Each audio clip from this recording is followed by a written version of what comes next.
In this next section of Paul, he will, in chapter 3, complete his contrast between the life of law and the life of faith. And he's going to use cultural examples as well as Old Testament examples to affirm that salvation comes through the promise of God, not through the law, because the promise preceded the law by hundreds of years. He says in chapter 3 of Galatians in verse 15, brethren, and I think we can understand this as Messianic family or Christian family. I speak in terms of human relations with a comparative example. When a man's last will and testament or covenant has been ratified, certified, no one nullifies or modifies it. Only that person can.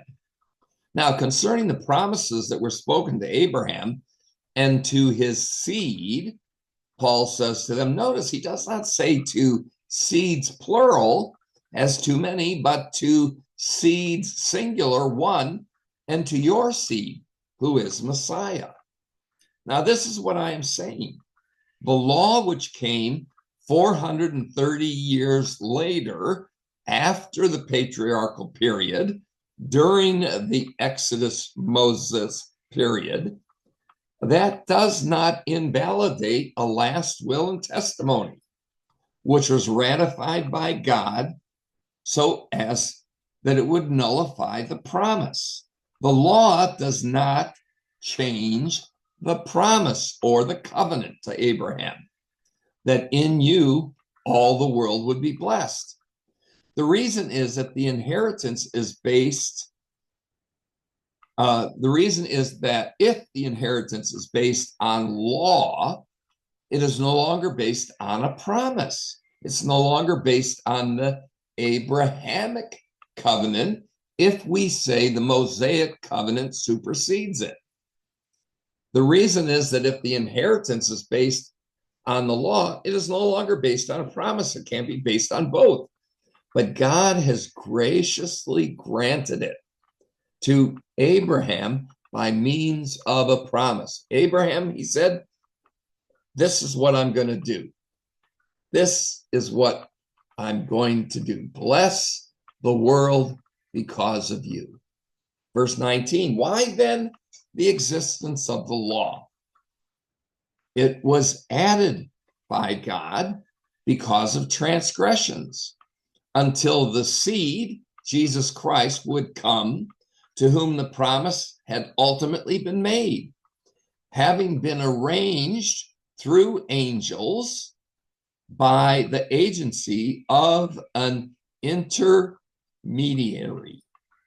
Now, this is a difficult word to translate.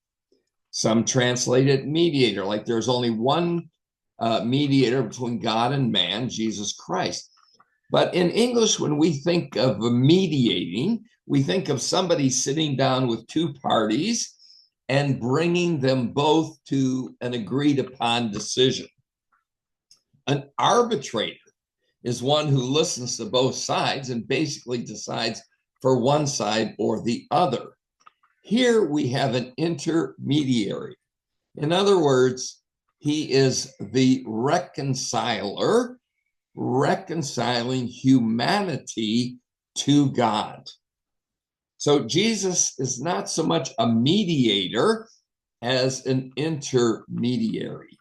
Now, an intermediary is not for one person, whereas God is one. Is the law then contrary to the promises that come from God? May the thought never come into existence. Understand that if a law had been given which was able to impart life, and no law is able to give life, Paul says, then righteousness would indeed have been based on the law, on works, on things that we do, which it is not. But the scripture has imprisoned, has incarcerated everyone under the control of sin, for the purpose result that the promise by means of faith or trust in Jesus Messiah might be given to those who trust. You don't have to do anything. You trust what Jesus Christ did. Verse 23. Now, before faith came, we were kept imprisoned under the law, being confined until the faith which was later to be revealed.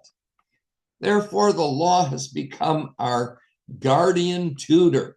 This was a person who was in charge of protecting the child, of educating the child, of guiding the child, of directing the child to Messiah. Therefore, the law became our guardian tutor until Messiah comes. For God's purpose result that we may be justified by means of faith. Now that faith has come, we are no longer under a guardian tutor. Now, on my website, I have a complete explanation of this, that Christians are not under the law. They're not under the old covenant. They're not under the 10 commandments. We can learn from them. We can benefit from them, but we are not under them. They are not our rule of life. The rule of life we have is that we walk and live by faith. The reason is that all of you are sons or children of God through faith in Messiah Jesus. The reason is that all of you who were baptized into Messiah, and this isn't talking about water baptism, it's the Spirit baptism that Paul will develop, have clothed yourself with Messiah. And since you belong to Messiah, consequently, you are Abraham's descendants, heirs according to the promise. See, all of Abraham's descendants are not Jews only. They are Gentiles. The descendancy is embraced through trust and faith. And we will learn more about this when we go through the devotions of the book of Romans.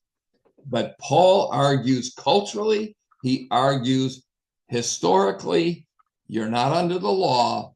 The law leads you to Christ, and Christ has set you free from the law so that you can live by faith. Remember, I've been crucified with Christ. It's no longer I who live, but it is Christ who lives in me.